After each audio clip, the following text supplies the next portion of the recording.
Welcome to the Mrs. R Relevant Daily Draft Podcast. This is Draft Game Day. Anthony and I are podcasting on Saturday, October 4th. And I think, the Texas-Florida game Anthony and I were watching. We tend to do this in the middle of the day. So there's been some morning games completed or early games completed before the 7 o'clock slate. But Anthony, we've talked about scouting a helmet, and now they're scouting a name. Like Arch Manning, if he had any other name in the back of his jersey, is he an NFL prospect? No, and honestly, he may not even be a prospect with the name that he has on his jersey. Look, at this point, we're what, five games into this. This is their fifth game of the year. They had a couple nice little easy games, some cupcake games against the UTEPs and the Sam Houston States of the world. But now, week one, obviously Ohio State, now against Florida. Like there are some serious problems with Arch as a starting quarterback. And it's really just like quarterback 101. I mean, he's not setting his feet. He's just overthrowing players, overthrowing receivers. His mechanics are still so inconsistent. There's moments, you see flashes, but no, if his name was Arch Smith, and you asked me what grade or what pick I'd use on him, I would probably tell you he'd be a priority free agent at this point.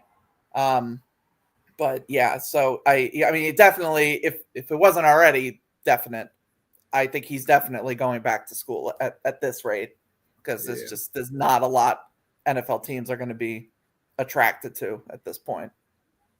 Yeah, and I guess we should flip it to be more positive. There are several other quarterbacks that are having really good games, really good seasons that we broke down quarterbacks every Friday over the summer.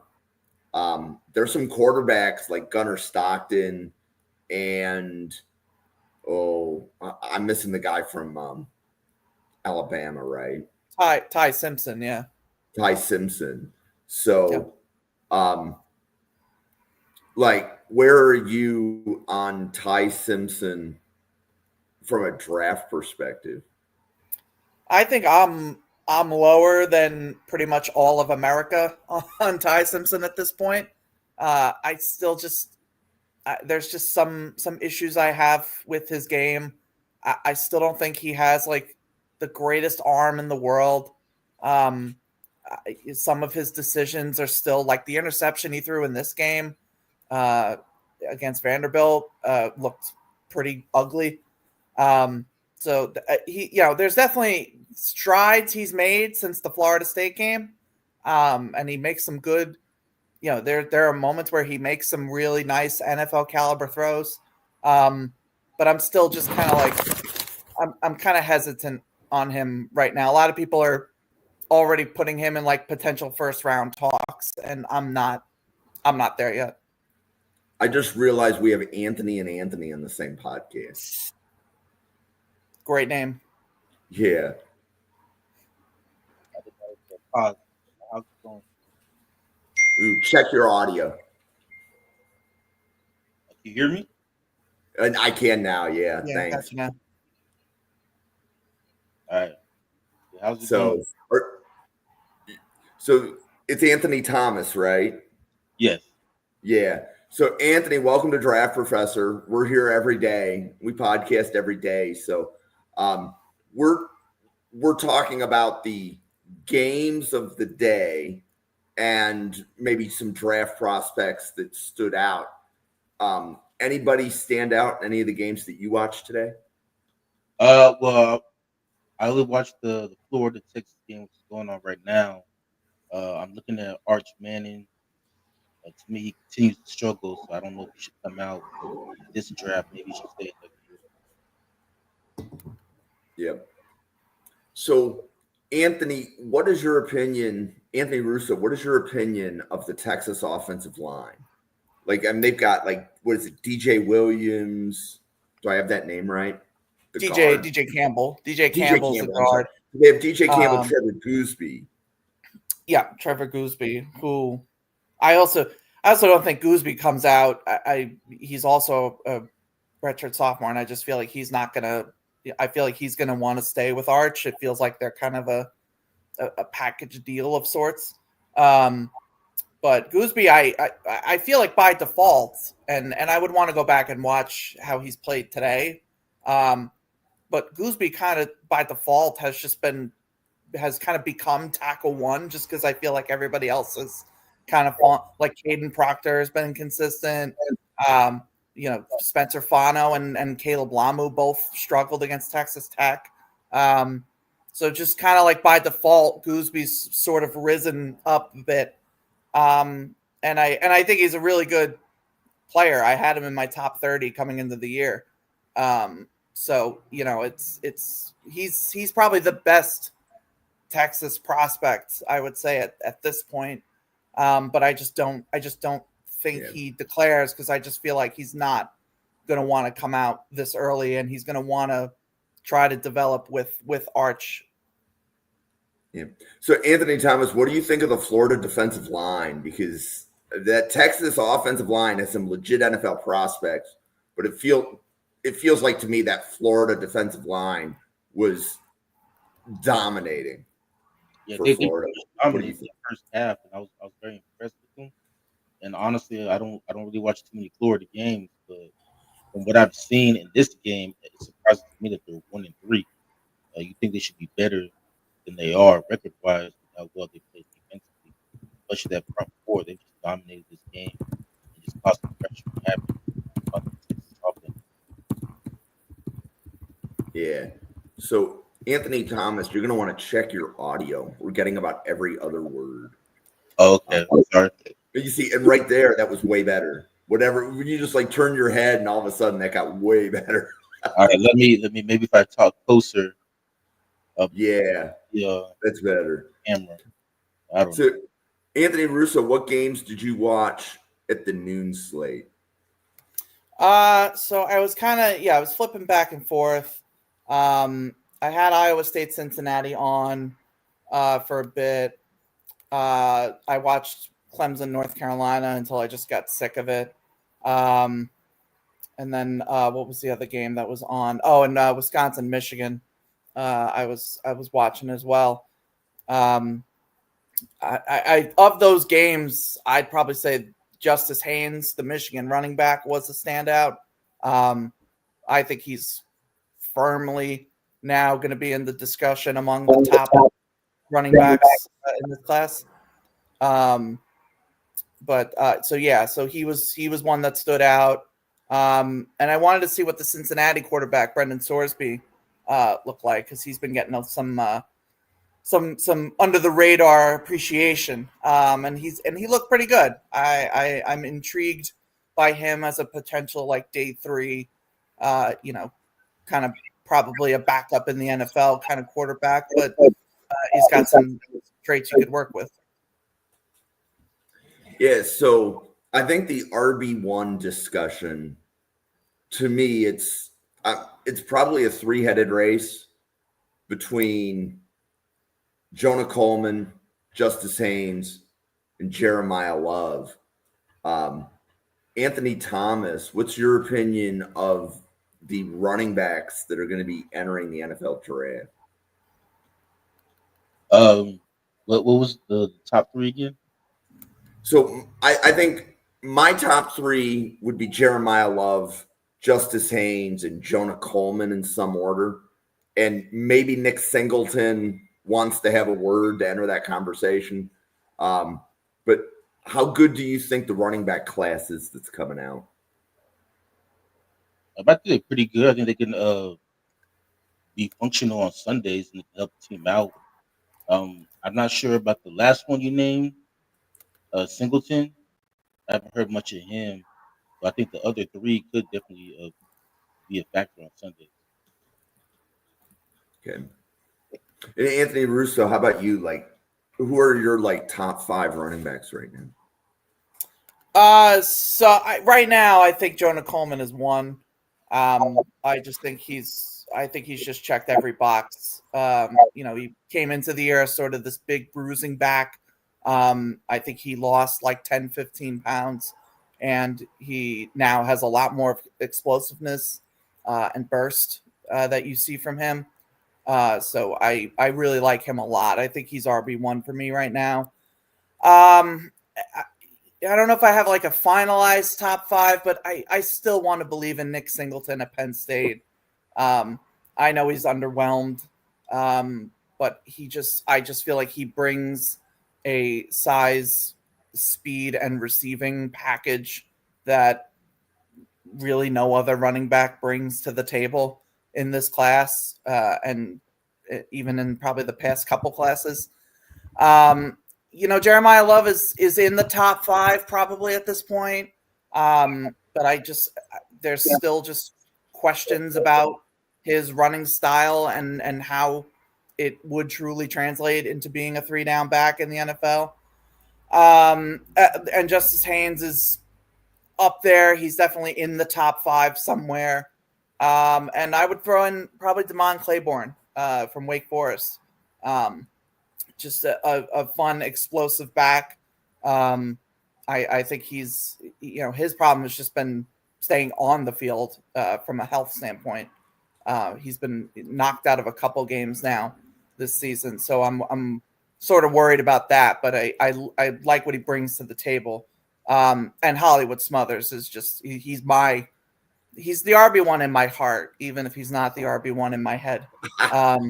But man, Hollywood Smothers is just so fun to watch. His stat line today, so for everybody's awareness, and it was against Campbell from the FCS. So by no means am I saying like this should be like a huge boost to his draft stock. But he had 4 carries and he had 123 yards. So like basically every run was like a 30-yard run or whatever that is. So but Hollywood Smothers is my personal favorite. But I think I named 6. But those 5 of those 6 would be the top 5. Do you see any of them going in the first round? I probably I think people love Jeremiah Love, no pun intended, more than I do. So he probably sneaks into the first round. If it were up to me, I don't think I would take any of them in the first round. I would take them like early second and feel good about it. Because they kind of feel like I think all of these guys feel closer to like where like Quinshon Judkins and Trevion Henderson were than none of these guys are Ashton Genty. I don't think they're in that, or like a Bijan or a Saquon or whoever. Like, I don't think they're in that tier of running back. But I think you can get a really solid starter, again, like early second round, top 50 range. Okay.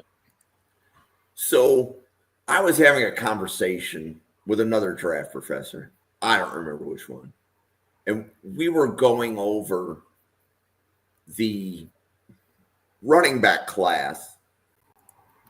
And I'm looking up right now what the average number of running backs that go on day 1 and 2 are.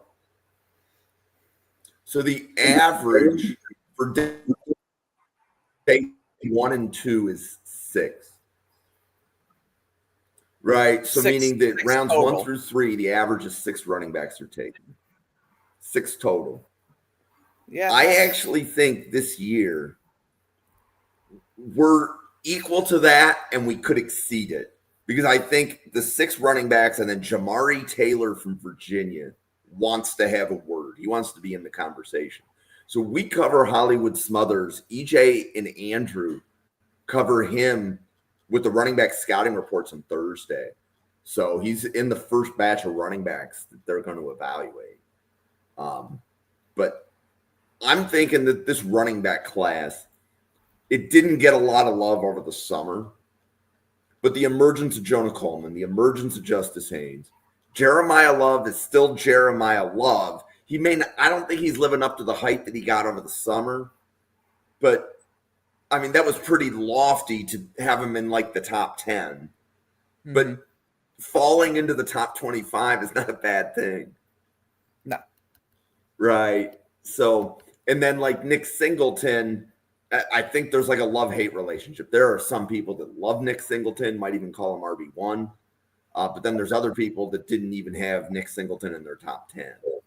I think Nick Singleton's going to be one of those, like, yeah, he's going to get like, top 50 grades from some people, and then he's going to get like, early day 3 grades from other people, and then there's going to be like one NFL team that loves him enough that they'll take him like top 75 or whatever.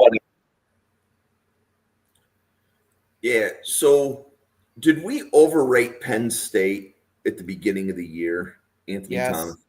I was gonna say yes. Oh, other Anthony can answer, but No, but I'll say yes. I think a lot of people they got a lot of hype because of what they did in the playoffs last year. They made it pretty far. I believe the Final Four. So a lot of people were picking them to get to the national championship this year, but they just don't look all that great. And I saw that, I don't know what the score is right now, but last time I saw it, UCLA was up 24-7. UCLA. It's 27-21 now. Also, It looks like it's at the end of the third quarter. Okay, so they're making a comeback. But yeah, UCLA is not good. So for them to dominate the way they were in the beginning, that's not a good sign for Penn State. So I think we definitely overrated them. So Penn State's last touchdown was on a blocked punt. So they got a special teams touchdown. UCLA is just doing UCLA things. So Anthony, do you think last year that we didn't give Abdul Carter enough credit for the team's success? If like Penn State's running it back with, I'm trying to think of how many guys Penn State lost to the NFL, but I don't know that Penn State had 10 guys get drafted. No, I mean, yeah, obviously Abdul Carter was the notable one, and Tyler Warren is the other notable one. But other than that, it was pretty much a very similar roster to what they had last year. So no, I don't think you can use the talent, the talent excuse. Like, this should still be, I understand, like, Oregon is a tough opponent, whatever, but like there's no reason you should be losing by 20 points to UCLA at this point. Because they're god awful. They just fired their coach literally last week. So I think there is a big problem with Drew Aller. He seems to have regressed as a starter, which is very alarming. Right now his stat line is he's 10 of 12 for 120 yards, which, like, as we come up halfway through the third quarter, the fact you've only thrown 12 passes is a little alarming when you've been losing this whole time. And they just the ground game's not getting going the way that they would want. And I don't think they have that elite edge rusher the way that they did with Abdul last year. Like, Denai Dennis Sutton is good. He's a good player. He probably goes on day 2. He's not Abdul Carter. So they just didn't, beef up what they needed to beef up, and they're missing a big time weapon that can help alleviate Drew Aller's struggles in Tyler Warren, and they're missing an elite edge presence that can get in the backfield consistently in Abdul Carter.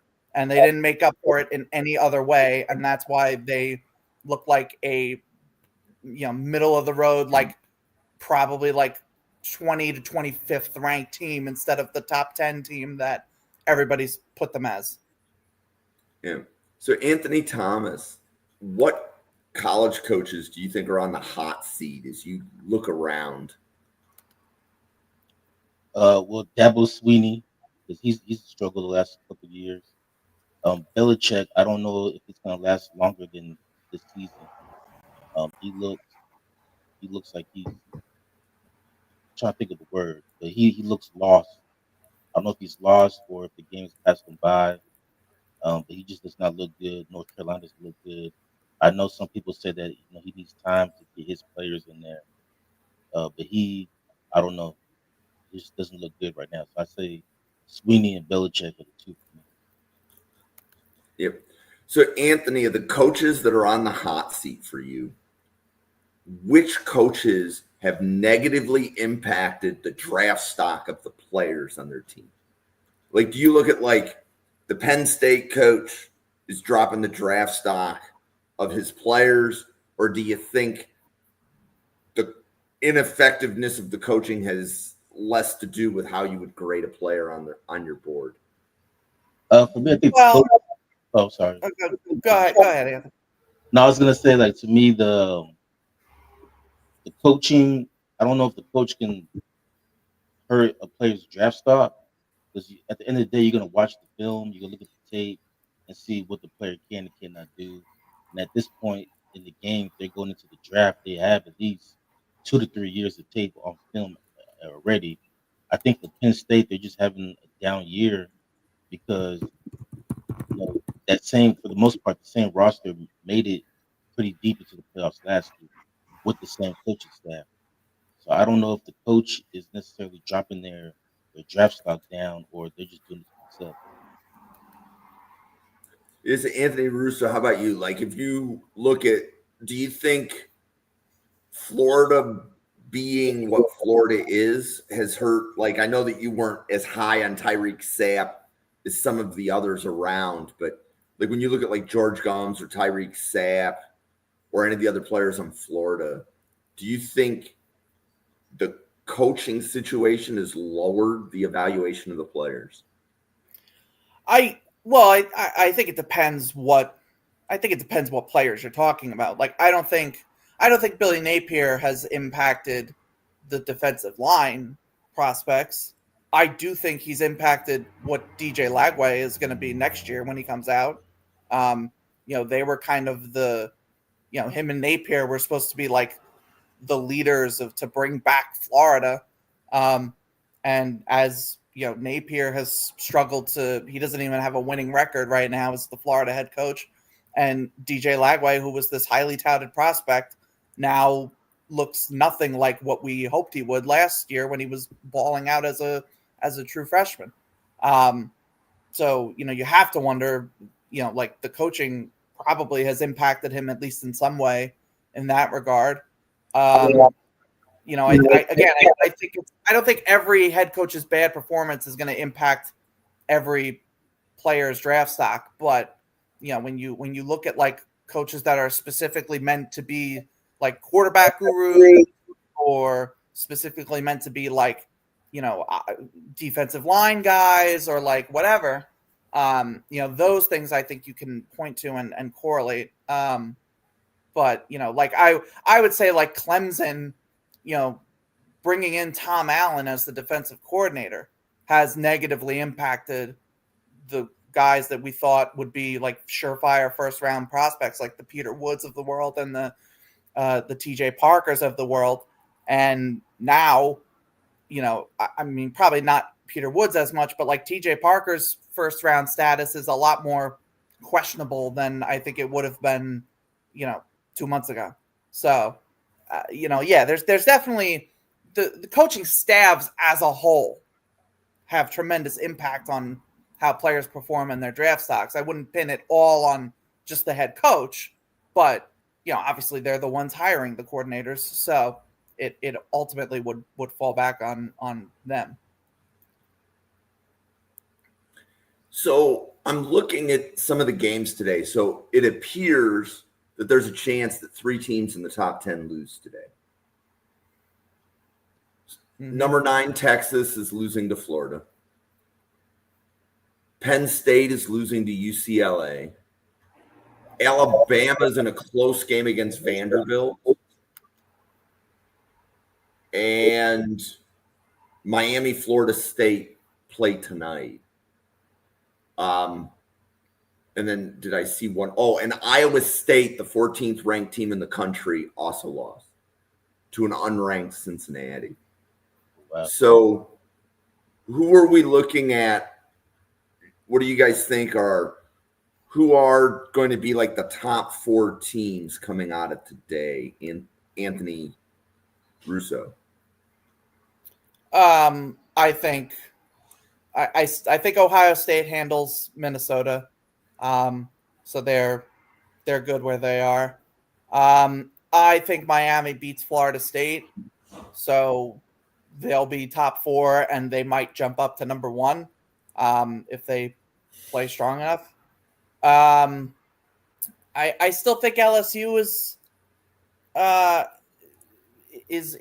a worthy top 4 team. I need to remember who the actual top 4 is right now. Ole Miss is up there, so they probably stick around. If the question is who's my top 4 versus who the actual top 4 is, you're going to get 2 different answers, because I think the AP poll's just a bunch of garbage. But like Oregon, obviously, who was up there, they're a top 4 team. So it's probably Ohio State, Oregon, Miami, Ole Miss. I don't think it changes from what it was. If you ask me what my top 4 is, it's not the same. So Anthony Thomas, who are your top 4 right now? Well, I was gonna say the actual top 4 is Ohio State, Oregon, Miami, and Ole Miss. And I think those are the top 4 teams right now. I'll keep it the same unless something happens today where one of those teams loses. Like if Miami loses to Florida State, obviously they drop. And we should probably pivot, talk about some of the games tonight before we close down. Anthony Russo, other than Miami, Florida State, is there a game that you have your eye on tonight? Texas Tech Houston is kind of interesting. 2 undefeated teams. Tanner Koziel, the Houston tight end, has been getting a little more attention, I think, from people. And if he plays well against Texas Tech, he can continue, being a riser in this tight end class. And obviously there's just so much talent on Texas Tech that is always worth watching. So I'm interested in how they do. I always have a fascination with North Dakota State, because I think quietly they've got a really good quarterback and a wide receiver that ought to be top 50 players potentially. So that's just my obsession with North Dakota State. And Texas A&M, they've got good players too. They play Mississippi State, who kind of been a pretty feisty team to play this year.